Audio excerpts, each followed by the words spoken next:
making my Cajun Chicken Alfredo. It is so comforting, it's delicious. It has coconut milk in there that pairs perfectly with the Cajun seasoning. It's a great weeknight supper. Let's go make it.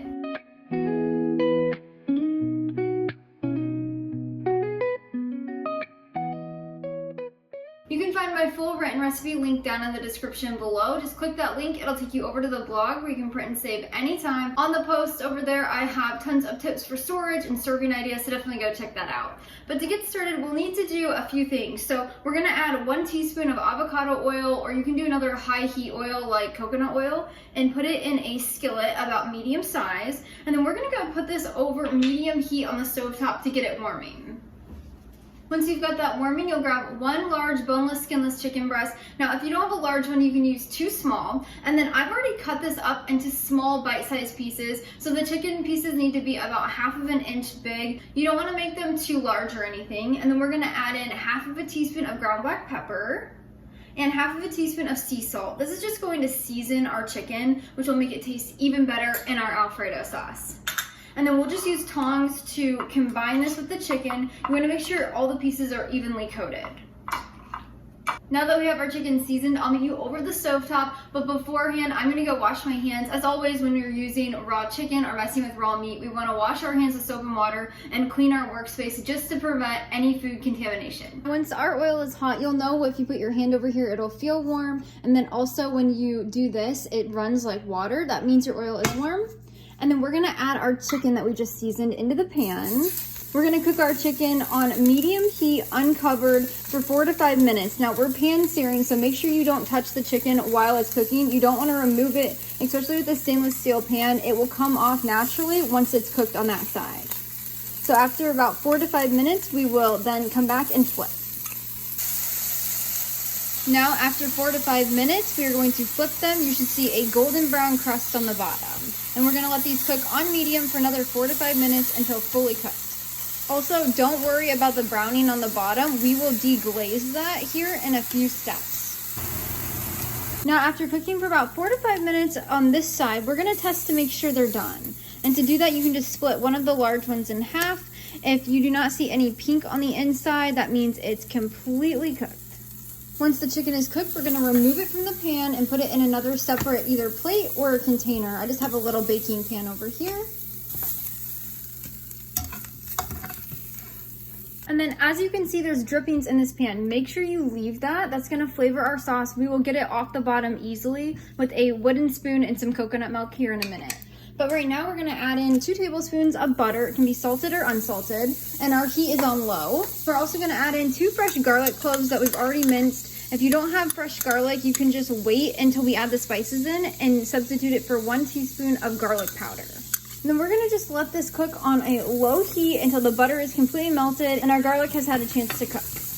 Now while this cooks, you'll see a little bit of the brownings come off the bottom, but not a ton. Do not worry. Now, while our garlic and butter are cooking, we're gonna prep our pasta pot. So you're gonna grab a medium-sized pot, turn it to high heat. We have about 1/3 of it filled. So as you can see, there's a little bit of water in there. You can do 1/4 to 1/3 full of water. And then I like to add in about 1 teaspoon of sea salt just to flavor it. This just adds a little bit of flavoring for your pasta.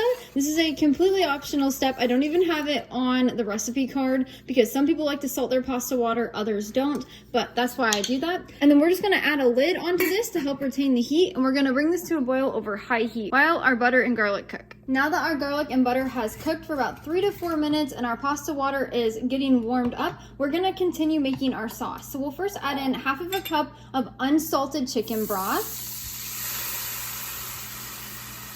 We're also gonna turn our heat to a medium heat. And if you do not have unsalted chicken broth, you can use low sodium. Just make sure you reduce the amount of salt we add in here in a bit. And then we're also gonna add in 1 cup of full fat coconut milk. This is from a can. I highly recommend doing canned. And when you're using canned coconut milk, make sure you put everything in the can in a blender, blend it up, and then measure it out. If you do not have canned coconut milk, you can also use 1/2 and 1/2. Next, we're gonna add in 1 teaspoon of sea salt, 1/2 teaspoon of ground black pepper, 2 teaspoons of Cajun seasoning, make sure it's salt-free, and finally 1 teaspoon of lemon juice. Now we're gonna give this a good stir and let it cook on medium heat for about 2 to 3 minutes until all of those drippings on the bottom come off. You'll hear them and you can feel them as you're stirring. So just make sure you're using a wooden spoon to get them off. This is gonna help flavor our sauce. Now, once everything is deglazed off the bottom, we can remove our wooden spoon. And we're then gonna add in 1 cup of freshly grated Parmesan cheese. And then we'll use a whisk to combine this. So we'll just stir that together. And then we're gonna let this cook on a low heat for about 10 minutes. Now, while it's cooking, make sure you stir it occasionally with your whisk just to make sure nothing's gonna burn on the bottom. Now, while the sauce is cooking, we're gonna put our pot back. It was boiling earlier, so I took it off. So we're gonna uncover it here. And then we're gonna make sure it comes to a boil again. Once it comes to a rolling boil, we'll add in 1 cup of penne pasta. And then we're gonna turn this to medium heat and cook it as directed on the package about 6 to 7 minutes. Now make sure you stir your pasta occasionally during this cook time to make sure nothing sticks. That's the best way to ensure your pasta is not gonna stick together.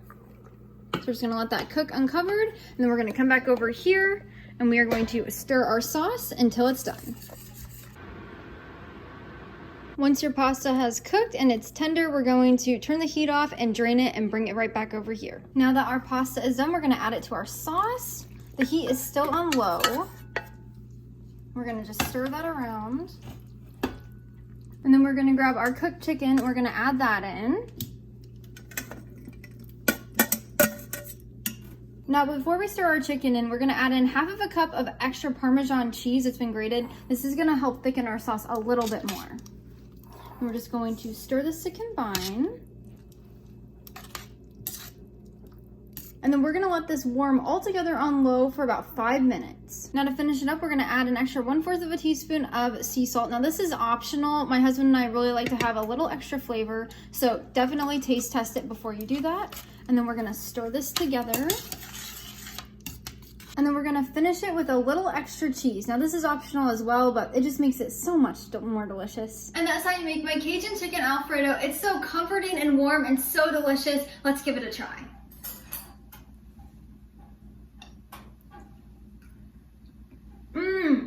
I love how the Cajun spice pairs with that coconut. This is so good. As I said before, you can find this full written recipe linked down in the description below. Just click the link, it'll take you over to the blog where you can print and save anytime. This is a recipe that I hope finds a special place on your kitchen table any time of the year, but especially during winter. It's so cozy, it's comforting, and it's so easy. Now, I like to usually serve this by itself. Today we're having it for our lunch, but you could do some kind of sourdough side. So you could do sourdough garlic bread or garlic knots. That would go perfectly with this. Until next time, go serve God by loving your family one recipe at a time.